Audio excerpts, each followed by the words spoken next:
Kazakhstan is racing to become Central Asia's AI hub. With nearly all public services already online, the country plans to go fully digital within 3 years. The government has even created a dedicated AI ministry and research university, part of a broader push to make AI a national growth engine.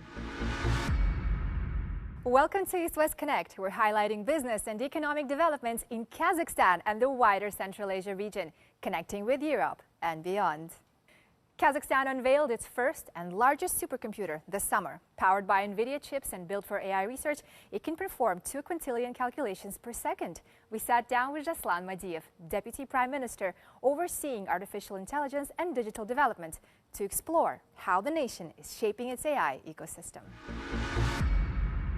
We are opening other supercomputer clusters. We have a supercomputer GPU cluster in US, in Silicon Valley, in Texas. Now opening another supercomputer cluster in Almaty. So this is the important computing infrastructure that will be available for startups, science centers, research and R&D centers, universities, Samruk Kazina holding company, and national companies and government bodies. So this is for developing of AI agents, AI products, and embedding AI into the economy.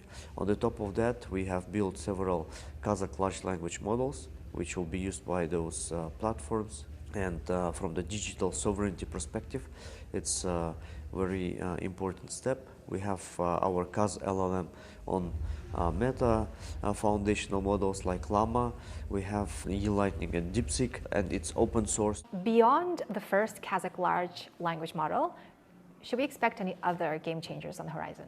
Alem AI International AI Center is like a big funnel starting from the general public and going through the kids, students, startups, big techs, and the best solutions will be embedded into the economy sector. It's a big center of competence, 20,000+ square meters building, 8 floors. On the second and third floor, we will launch Tumo Education, school kids of age of 12 to 18. We'll cover 11 areas: generative AI, robotics, 3D modeling, filmmaking, music making, so the creative industry also will be covered. On the 4th and 5th floor, we'll be having Tomorrow School, launching it together with Nicolas Sadirac, a famous entrepreneur from France. On the 6th floor, we will have AI campus for startups with our acceleration programs. We are exclusive partner of Google for Startups. We have acceleration program with Draper University, StarTex from Stanford, Alchemist B2B accelerator. We have our own homemade accelerator program, AIpreneurs, where people come as individuals. We give them data sets, GPUs, we give large language models, and they graduate as startups. So it will be like the factory of startups. On the 7th floor, we'll have big tech offices, R&D labs, AI centers. Mr. Deputy Prime Minister, thank you so much.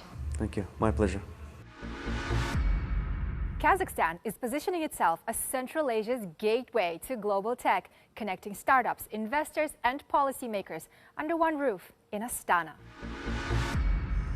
Over 20,000 innovators, investors, and startups gathered in Astana for the 3-day Digital Bridge Forum, Central Asia's largest tech event. Startups secured tens of thousands of euros in funding as Kazakhstan showcased its growing digital and AI ambitions. Цель была одна – создание определенной площадки, коллаборативной среды, где, собственно, встречаются образование, бизнес, государство, большие биг-тек-компании, венчур. Among the startups driving this new wave is Neurobox, a compact supercomputer that can replace entire departments in finance and government with its multimodal AI agents. Running fully offline, it performs 180 trillion operations per second, building AI models without cloud access. В закрытом контуре общаются несколько нейронок, не обращаясь к интернету. Соответственно, вы можете скармливать туда свою базу данных, свои отчеты, свои Excel-таблицы, все свои финансовые показатели, из которых потом по запросу вы можете вытаскивать отчеты и аналитику. Или сделай то, или сделай это. At this year's forum,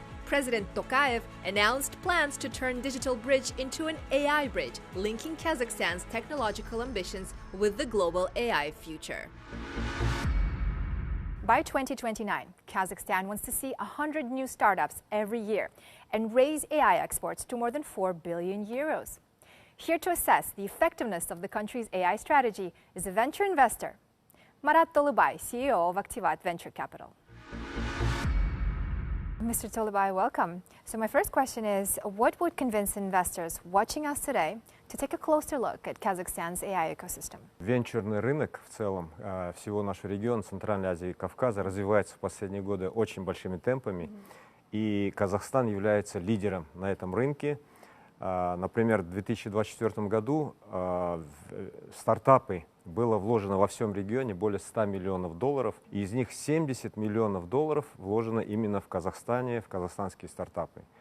Сейчас у нас на рынке около 20-25 специализированных фондов, компаний, которые вкладывают только в стартапы, постоянно действующих около 1500 стартапов. Этот рынок развивается очень мощными темпами. Казахстанский стартап Hixfield стал первым единорогом, оценку больше 1 миллиарда долларов США получил. Но есть и ряд других стартапов казахстанских, которые вышли на международный рынок. Do Kazakh startups attract any international co-investors, or are they still largely dependent on domestic capital? У нас стандартная схема такая, что стартап, показавший свои хорошие результаты на местном рынке, он получает инвестиции от казахстанских инвесторов и выходит на международный рынок.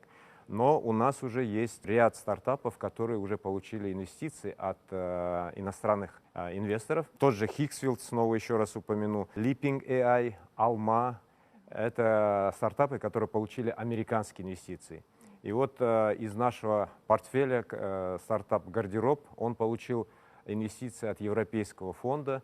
Главное преимущество сейчас казахстанских стартапов в том, что стартапов с искусственным интеллектом, то, что казахстанские стартапы сейчас сильно недооценены. На стадии пресид казахстанские стартапы стоят $1-2 миллиона долларов США и поднимают раунды 200-300 тысяч долларов. В то время как европейские, допустим, стоят уже 5 и более миллионов, американские вообще 7-8 миллионов долларов. И, соответственно, они поднимают там 500 тысяч, миллион и так далее.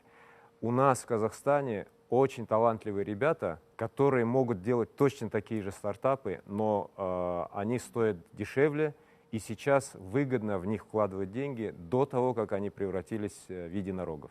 Thank you so much for your insights. Thank you. That's all for now. See you in the next episode of East West Connect.